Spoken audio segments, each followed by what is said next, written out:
दिसंबर को नेटफ्लिक्स पे एक सीरीज आ रही है सिंगल पापा। आज उसकी स्टार कास्ट हमारे साथ मौजूद है, उनसे बात करते हैं और जानते हैं इस सीरीज के बारे में। पहले थोड़ा सा सीरीज का इंट्रोडक्शन, देन हम क्वेश्चन आंसर्स पे जाएंगे। ओके, सिंगल पापा नाम का हमारा शो है जिसमें मनोज सर हैं, आयशा मैम है, मैं हूँ, नेहा धूपिया है, कुणाल खेमू है और भी बहुत सारे मजेदार लोग हैं। और इट्स अ फैमिली एंटरटेनर। आप 12 दिसंबर को रिलीज हो रहा है, वो फ्राइडे है, वीकेंड आ रहा है, बिल्कुल सारे इकट्ठे बैठ के अभी से तैयार हो जाइए, प्लान बना लो। इट्स अ फैमिली एंटरटेनर, बहुत हंसी मजाक और बहुत सुंदर एक क्यूट सा इमोशन है जिसको पोर्ट्रे किया गया है। फैमिली का एक सदस्य हमारे साथ यहाँ मौजूद नहीं है, बाकी पूरी फैमिली हमारे साथ यहाँ पे मौजूद है। तो मैं फैमिली पे बात करना चाहूंगी। इसमें ये बताया जा रहा है कि जो बेबी है वो बेबी के वो फादर बनना चाहता है, बट जो उनकी वाइफ है वो एक्चुअली नहीं चाहती है। सो अभी क्योंकि रिसेंटली आपकी शादी हुई है, तो मैं आपसे क्वेश्चन ये करना है कि आपकी क्या प्लानिंग है या आपकी क्या थिंकिंग है about child?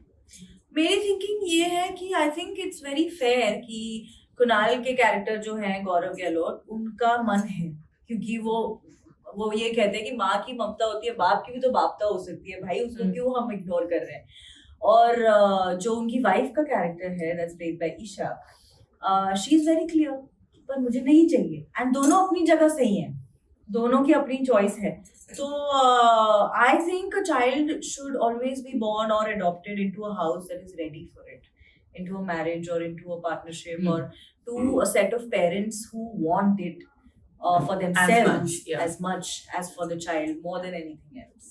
Ayesha ma'am, Manoj, आप लोग ने मदर फादर का रोल प्ले किया है। फर्स्ट ऑफ ऑल सामने से देख के आप लोग बिल्कुल ऐसे नहीं लगते हैं कि आप लोग मदर फादर का रोल प्ले करे। मनोज बहुत यंग लग रहे हैं। Oh wow, thank you. अरे अब तो आप 7 बजे तक लीजिए। और बताइए क्या हो रहा है? हाँ आगे बोलिए। सो मेरा क्वेश्चन ये है, क्योंकि उसमें जो सीन दिखाया गया जिसकी वजह से वो डाइवोर्स लेती है, उसमें ये था कि मदर फादर बहुत ज्यादा ओवर प्रोटेक्टिव है अपने चाइल्ड को लेके। आपको क्या लगता है कि एक पेरेंट्स को अपने बच्चों को फ्री छोड़ देना चाहिए, या उनकी जो खुद की फीलिंग्स है अपने बच्चों को लेके उसको वो ओवर एक्सप्रेस करना चाहिए? ओवर तो कुछ भी नहीं होना चाहिए, ना ओवर फ्री छोड़ देना चाहिए, ना ओवर पकड़ के रखना चाहिए। I think the word over is defining it. तो ज्यादातर ये हो सकता है as the child grows up, you respect their individuality, you respect their independence, and if you give that to them, they will always stay with you. But if you're going to try and control them, then एक resistance एक time पे बच्चे के साथ आएगा, because everyone finally will grow up. And बहुत जल्दी, जैसे with my child also, that जो पहले आप 17 साल में समझते थे, आज आप 12 साल में समझ रहे हैं। So every generation is quicker and faster, and they want their independence faster.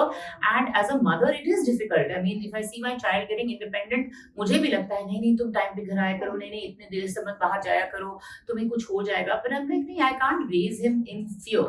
I have to let him be.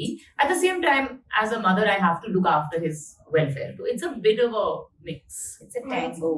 बिल्कुल वो बैलेंस रखना बहुत जरूरी है। हमें कई चीजें जरूरी नहीं है कि हमने जो आज तक सोचा, आज तक जो किया वही सही है। जिस तरह से समय चेंज हो रहा है, हमें कई चीजें उनसे भी सीखनी पड़ती है। एंड देन एक बैलेंस के साथ एक हार्मनी क्रिएट करनी है। परिवार है ना, फैमिली है। लाइक इंडिया की कुछ चीजें, सॉरी आई एम सेइंग, कि जैसे कि कहते हैं कि बड़ों से बदतमीजी मत करो। अब यही होता था कि जवाब मत दो, बड़ों से बदतमीजी। बट यार कभी कभी बड़े भी गलत होते हैं। And if my child is coming to say that वो चाचा या मामा या मेरी दादी ने they were hurtful, I have to respect the fact that he was hurt.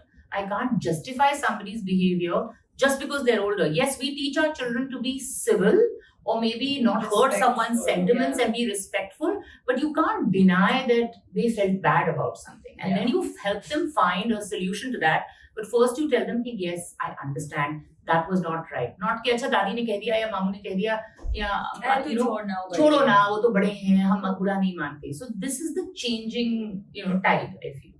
अभी 6 पे भी आप लोग 3 जनरेशन थे, वो जो छोटा बच्चा है, एक प्राजक्ता एंड कुणाल, आप लोग, तो क्या चीजें आप लोग ने एक दूसरे से सीखी? हाँ मतलब बहुत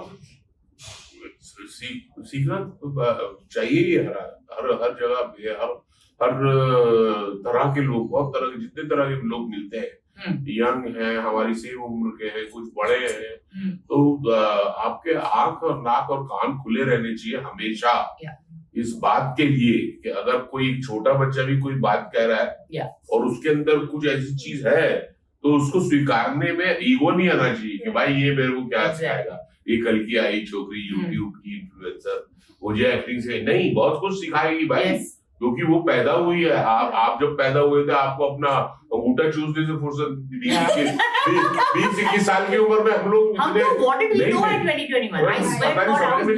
क्या करेंगे, रामलीला कर रहे हैं, क्या कर रहे हैं, बट नाउ 21 साल की उम्र में एक बच्चा अपना पूरा हम तो कमला नेहरू में यही डिसाइड कर रहे थे बड़ा बहुत सारी चीजें सीखने को आपको मिलती हैं। या अभी की जनरेशन तो बहुत क्विक है, बहुत क्विक, मतलब दे आर लाइक 15-14 की एज में उन्होंने इतना अचीव कर लिया है कि इवन मैं कॉम्प्लेक्स फील करती हूँ कि मतलब हम कहाँ थे इस वक्त, हमने क्यों नहीं सोचा ये सब। या सो अब वो छोटे बेबी के साथ काम करना कितना डिफिकल्ट था सेट पे। बिल्कुल इससे ज्यादा आसान कोई चीज ही नहीं थी। वो बेबी वो बहुत ही प्रोफेशनल बच्चा था, बहुत प्यारा, 4 महीने का छोटू इतना था, सो क्यूट, बंडल में रैप करके आता था सेट पे, बड़े मजेदार।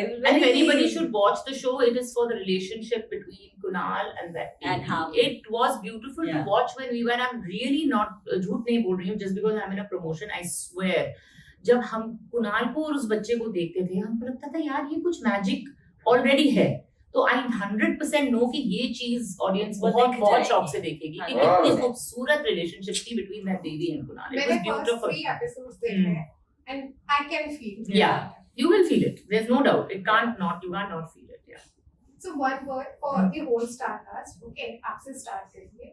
मैम के लिए one word. Graceful. Oh. I call her Miss Ma'am. Miss Ma'am. So yeah, that's why I heard. Her word is Miss Ma'am. Miss Ma'am. बस पता है. Love him. क्योंकि ऐसे पता है मजाक हो रहा था तो उन्होंने कुछ तो बोला, कुछ तो मुझे कह रही ओ मिस, मैंने कहा it's miss ma'am to you. वहां से शुरू हुआ तो हमारा वही है। या one word for sir. One word for sir. You can't describe. बहुत मुश्किल यार, देखो मेरे लिए ना one word में किसको क्या डिस्क्राइब, क्या ही आप एक लफ्ज बोलोगे लग रहा कम पड़ रहा है किसी के लिए। हाँ, so these are like very senior seasoned actors that I get to be on a set with. I cannot surmise that in a word कि good. Great. इसी में चलते हैं। It's not about profession, मतलब कि it's like Miss What do you feel? Okay, Miss Ma'am. Miss Ma'am, it's the one word, है ना? You are not describing कि उनका talent और वो अच्छा, okay. What do you associate? Yeah, what you feel about that? That's. जैसे मैं बोल सकती हूँ मैम को beautiful. ओह, बस तो मैं सर को बोलूँगी yum. आपने बोला ये अच्छा है। So one word for project. One word for project, हाँ। मैं बोलूँगा इसको कैसे बोलेंगे कि ये youth icon. I mean, it is like at this young age, what you have achieved and very systematically you started with something and now उसमें के बाद you shifted to very gracefully to acting. Now I have heard मेरे पहले मुझे आज ही पता चला you've written a book which is doing very well and you are working on your another book. So at this age and in that balance, you see a balance. ये ऐसा नहीं है कि इस अपनी जो पर्सनल लाइफ जो होती है उसको भी बहुत बैलेंस करके at the right time she got married. Right. And you know कई चीजें, कुछ चीजों को पाने के लिए कुछ चीजों को बड़ा लॉस पे डाल देते हैं। अरे भाई कुछ पाने के लिए कुछ खोना पड़ता है। But my idea of life is you have to have balance. तो that मैं इसके अंदर देखता हूँ। तो मुझे लगता है कि this is the ideal thing, ऐसा होना चाहिए। टाइम पे चीजें भी हो रही, नेचुरल चीजें भी हो रही, एंड आपके अंदर एक नेचुरल अच्छा प्रोग्रेशन भी है in terms of what you want to do in life. And her fan following is on another level. मुझे उस चीज का मुझे मालूम नहीं है, because मैं उस पे हूँ नहीं, बट जितना मेरा इंटरेक्शन हुआ इसके साथ ड्यूरिंग वर्क और जितना मैंने इनका एटीट्यूड जितना देखा, दैट उसके आधार पर मैं कह रहा हूँ कि वाकई भाई ये जो आपने देखा ना वही आज की जनरेशन देख रही है। मतलब मैंने जिसको भी बोला कि मैं आप लोग का इंटरव्यू लेने जा रही हूँ, they were like कि हमें प्राजक्ता का एक मैसेज चाहिए वो तो हमने कल भी देखा है किस तरह से हम लोग जब स्टेज पे आ रहे थे बिल्कुल क्या तब- उसकी तब- booting and I know, cheering, उससे yeah, मालूम yeah. पड़ता है कि कितने Then लोग they love प्यार her. करते And हैं that is, and that's what how the she's- people and she's young people love her worthy. हाँ Worthy. Yeah, for sure. that's very But The good. one word for me should be tired. No, one word is. Oh, I think for her it's generous. Like she's generous to a fault with her spirit, with her work, with her love for her fans. She's generous. I mean, it's a nice word to describe Prajakta because it covers a lot of facets of her personality. मैंने So, तो yeah. बहुत बुरे words दिए यार, तुमने बोला one word मैंने कहा मुझे मिला Miss Ma'am. Miss Ma'am is good. हाँ, I like it. It's my word. Young is also good. Young is good. Yeah. So we good. He Generous. was he's very childlike also. Yeah, Like yeah. when you're sir की बहुत मस्ती चलती है, like when you have to pay attention Yeah. because he'll be saying something, he'll be doing something. नहीं वो बच्चा नहीं बनना चाहिए हाँ। ये मैंने बहुत पहले सीख लिया था बिकॉज वो जो जावेद अख्तर साहब भोपाल लौंडा बना नहीं खत्म करना you have to be young and बच्चा चाइल्ड True. सो उसमें सब कवर होता है वो भी होता है कि एक सीखने की ललक एक क्यूरियोसिटी एक इनोसेंस जैसे जैसे हम बढ़ते हैं अपना इनोसेंस खोने लगे ना हम हमें मत बताओ वो आप गड़बड़ कर रहे हो अपने साथ ही गड़बड़ कर रहे हो गिरो क्या हो गया अरे बोले नहीं 60 साल के हो गए अभी भी गिर जाते गिर जाते भाई क्या हो गया फिर So on this note हम इस इंटरव्यू को यहीं खत्म करते हैं 12 दिसंबर नेटफ्लिक्स पर सिंगल पापा जरूर देखिएगा जरूर Thank you. देखिएगा Thank you. प्लीज मजा आएगा आपको